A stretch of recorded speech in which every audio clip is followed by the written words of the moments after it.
Today is the 31st of July, the day where Michael Ballweg was acquitted, and after 9 months of remand in custody, a dog mat remained. Yes, exactly, a dog mat, which was falsely labeled as company expense, value 19 euros and 53 cents.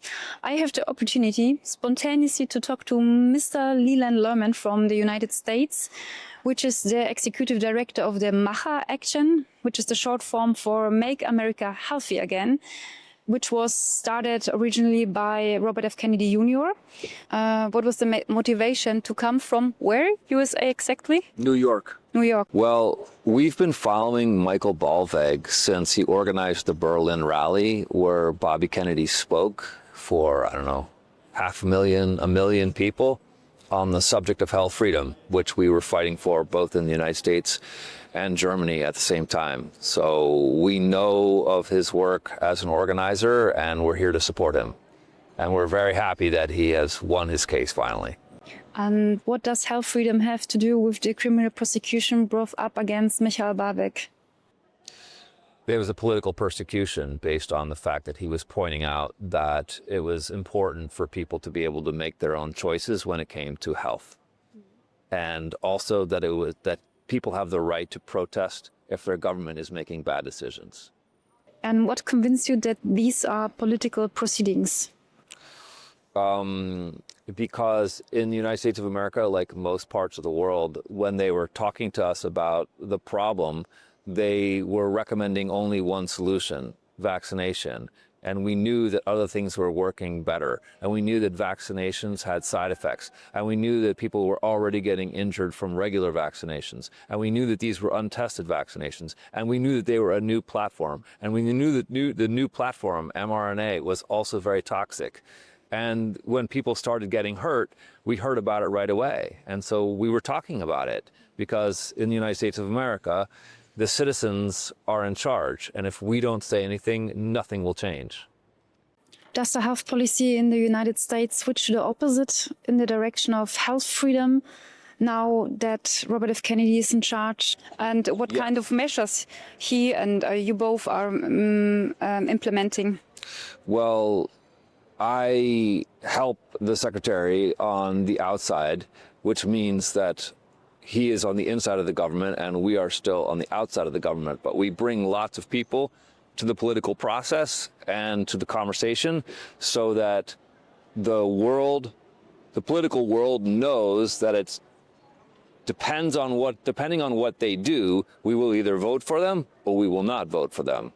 And the specific things that we're doing are focused on making the vaccine schedule safe, making the vaccine schedule optional, and in particular, when it comes to the COVID vaccine, making it so that it's not recommended unless you have a specific condition and your doctor thinks so. I still think that that's wrong. I don't think that they should be recommended for anybody. I don't even think that it should be allowed for them to be sold on the marketplace. They're that dangerous. But we have to work within a political system. We won, but the president is in charge and not the secretary. And we also have to deal with the lawyers, and they have their ways of making things difficult to change. We have to move slowly within the law. Let's get back to the proceedings against Michael Ballweg. You said that you are convinced that this persecution is political, but the corona crisis has been over since 2 years already now. Are you still convinced that this has something to do with the vaccine policy during the corona crisis? Yes, of course. Political persecutions exist in order to silence dissent and to make it so that people are afraid to talk about injuries that they experience. They're afraid to talk about injustices that they suffer. A state can only convince a free people to agree with bad decisions by force. And so what we call this in the United States of America is lawfare. In other words, it's warfare through the courts. In this case, we have seen a judge acting very straight and precisely. Do you think this kind of acquittal can be a blueprint or a positive signal for future proceedings against other people who are criticizing the government? That this acquittal can have a positive effect? Yes, there's no question about it. This is a super day for everybody that cares about health and cares about freedom and their ability to make their own choices in life with respect to what they think will make them healthy and happy. And I think while the court felt the need to save face, they didn't want to apologize for having dragged an innocent man who had made a very important political statement through the mud. They also recognized that to try to convict him was going to create even more political problems than they already have. Are similar criminal proceedings like those of Dr. Rainer Füllmich or Michael Ballweg being brought against critics of the system in the United States? Are there still many critics standing in front of the court, and are they experiencing repressions? Yeah, we do, except for right now, their court cases are all getting thrown out, especially if they are court cases that were brought by the federal government. In fact, there was a doctor who was tried because he was saying that he was giving vaccines, but actually he was just injecting salt water or a saline solution and then giving people proof of vaccination or giving them their vaccine passports or whatever. We don't even have vaccine passports anymore. We got rid of those in America too.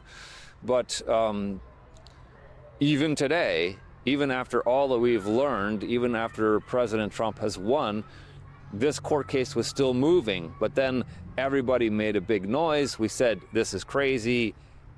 We know that this is unjust. And the president and his attorney general said, throw the case out. So yes, we still have some of those cases. Most of the cases are getting thrown out. Were these cases you mentioned likewise labeled as tax evasion, fraud, or embezzlement, or they get an appropriate label? No, this one was characterized under medical malpractice because it was a doctor who was involved. Yes, actually in Germany it's the same. Either they call it mask trial or alleged medical corruption, and in other cases the courts must be more creative, obviously. So what are your prospects for the future development in Germany?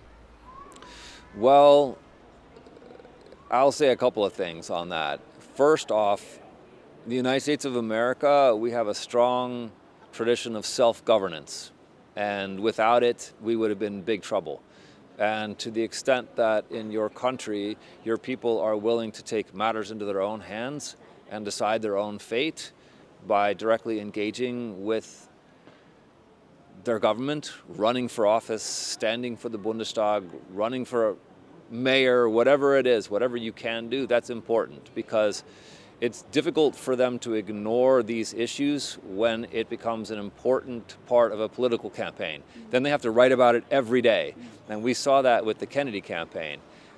It was impossible for Bobby Kennedy to get any of the things that he wanted to say onto television or into the newspaper until he ran for president. And then they had to cover it every single day. At the moment, we have in Germany lots of discussions about a very specific software which is used by the government. Palantir is the name. And this Palantir software is able to scan and evaluate heaps of data with the help of artificial intelligence. What do you think about this technology?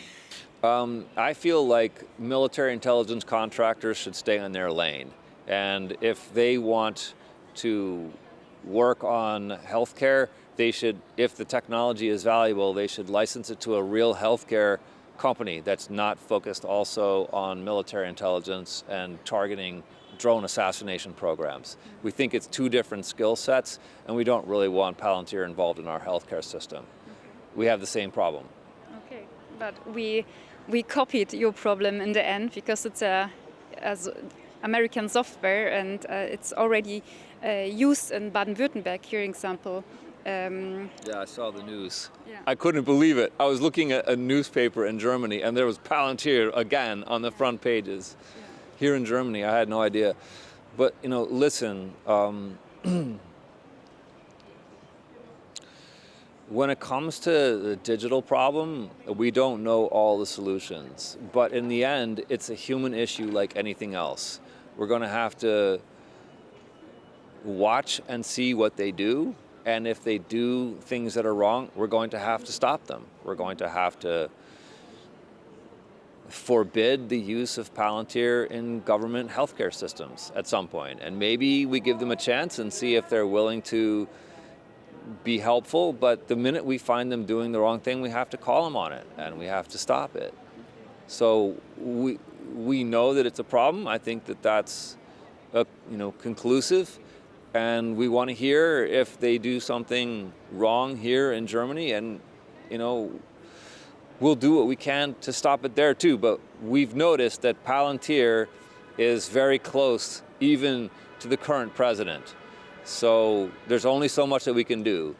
I've been fighting against the Palantir model of healthcare, and I will continue to fight against it. But if the president wants to work with them, I'm going to have to figure out how to deal with it.